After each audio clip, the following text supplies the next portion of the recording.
Let me tell you something that has echoed through the halls of power, across oceans, and deep into the hearts of those who shape our world. Being powerful is not the same as being great, and being influential doesn't guarantee you're doing what's right. Now, I've had the opportunity to sit across from kings and CEO, generals and giants of industry, and I've learned that influence is not a crown you wear, it's a responsibility you carry.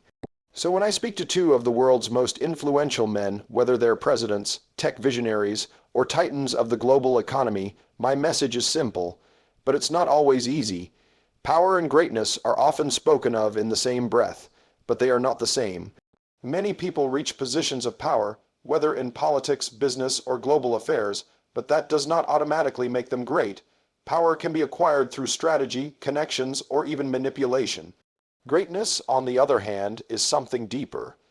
It's rooted in character, in values, and in the way a person chooses to use their influence for a purpose greater than themselves. True greatness is not about titles, wealth, or fame. It's about integrity, humility, and the courage to do what's right even when it's difficult. When Barack Obama speaks about the difference between power and greatness, he's drawing a line between influence used for ego and influence used for impact. It's easy to be seduced by attention and applause, but the real test of a leader is how they act when no one is watching. A powerful man can dominate headlines and command rooms, but a great man asks himself, what legacy will I leave behind? Who am I helping? What change am I making for the next generation? Too often, those in positions of authority fall into the trap of believing their status defines their worth. But history does not remember the most powerful, it remembers the most principled. Those who showed restraint when they could have imposed their will. Those who lifted others when they could have focused only on their own gain. That is the difference that separates the truly great from the merely powerful, and that is the message to every leader. Greatness must be earned, not assumed. It requires heart, wisdom, and a relentless dedication to something bigger than yourself. Without that, power is just noise. Influence in today's world is often mistaken for popularity. Social media has created a culture where visibility is equated with value, where the loudest voice is seen as the most important. But real leadership doesn't come from how many followers you have or how many headlines you generate. It comes from the weight of your responsibility and your ability to act with integrity, especially when the spotlight is off. Barack Obama emphasizes that leadership is not about being admired, but about being accountable. It means making decisions that may not be popular, but are necessary for the greater good. A true leader understands that their position is not a personal reward, but a duty to serve others. That service includes listening to uncomfortable truths, taking actions that may not benefit them directly, and holding themselves to a higher standard even when it's inconvenient. Popularity can be fleeting, built on trends and temporary applause. Responsibility, however, is lasting. It's the foundation of real leadership. It demands that a leader think not just about what is good for them in the moment, but what is good for the people they lead in the long run.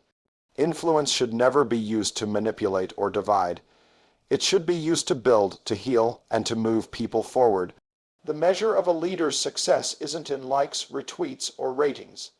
It's in how many lives they've improved, how many injustices they've challenged, and how many people they've inspired to believe in something greater than themselves. Leadership is hard, it's messy, and often it's lonely, but those who carry that weight with humility and resolve are the ones who leave behind more than just a name. They leave behind a legacy of purpose, one that outlasts popularity every single time. In a world driven by image and ambition, it's easy for leaders to let ego take the wheel.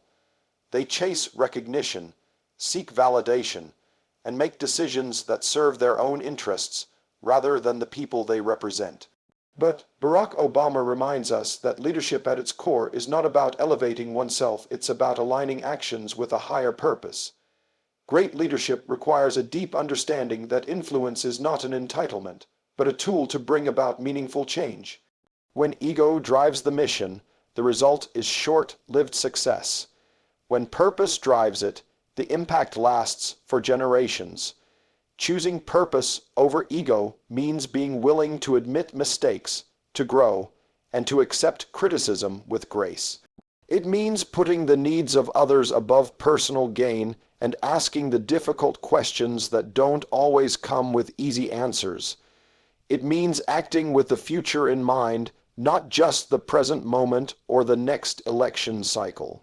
That choice demands maturity, wisdom, and courage, qualities that are often overshadowed by the noise of self-promotion.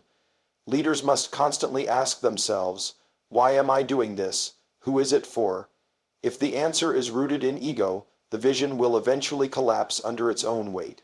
But if the answer is grounded in service, the foundation becomes unshakable.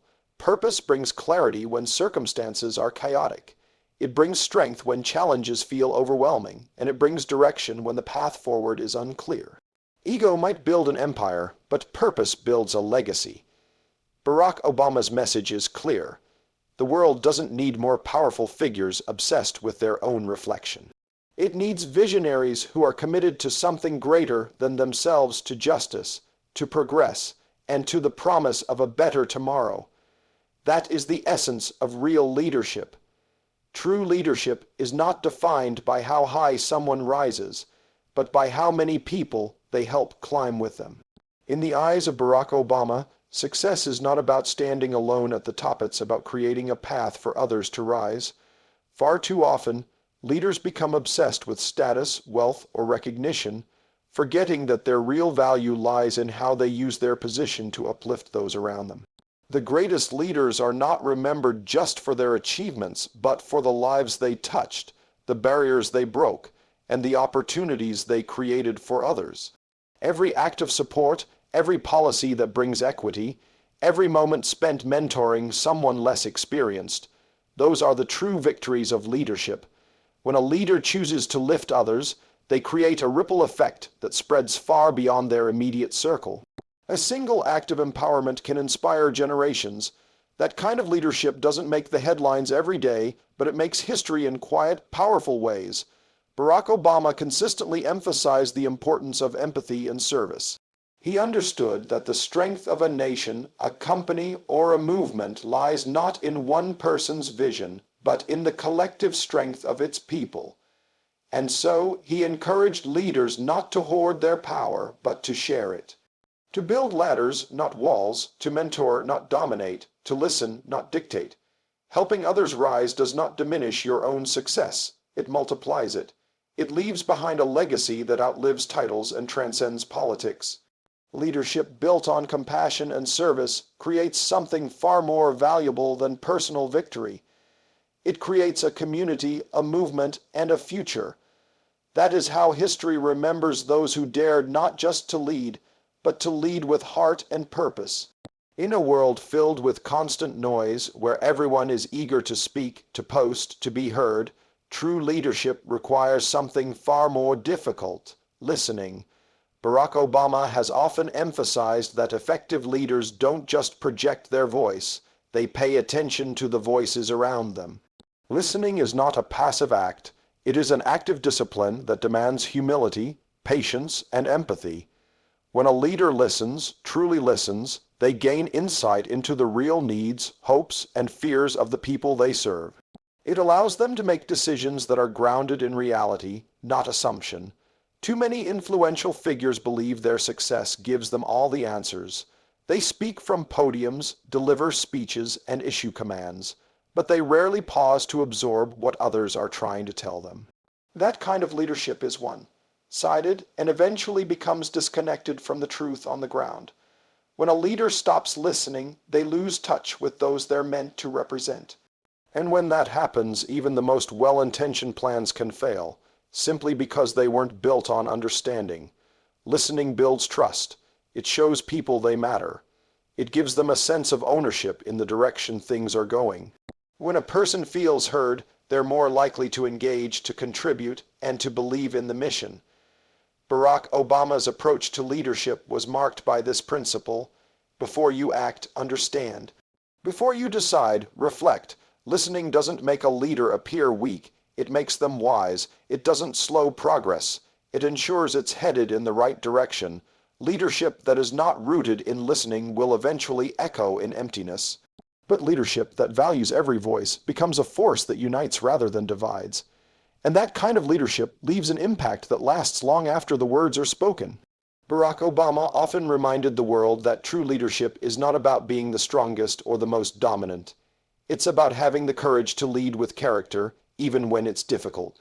Great leaders are not remembered for how much power they held, but for how they used it when the stakes were high. Legacy is not built on titles or authority. It is built on the quiet, consistent choices to do what's right, even when no one is watching, and even when doing so comes at a personal cost. Courage in leadership means standing firm in your values, especially when the world pushes you to compromise them. It means defending what is just, even if it makes you unpopular. It means speaking up for the voiceless and taking action when silence would be easier. Character is what guides those decisions. It's the inner compass that ensures power doesn't corrupt, that success doesn't blind, and that influence doesn't become arrogance. Without character, power becomes dangerous. But with it, power becomes a tool for transformation. Leaders who leave lasting legacies are those who dared to challenge the status quo, to take the harder road, and to stay grounded when praise and pressure tried to sway them. They didn't just react to the world, they shaped it. They built bridges when others built walls. They moved forward when others stayed still, and they inspired others to lead not just with strength, but with integrity. Obama's message is a call to every person in power. If you want to be remembered, choose courage over comfort. Choose service over self, and most of all, choose character over convenience. Because in the end, it's not the power you held that will be remembered. It's the purpose you lived by and the legacy you left behind.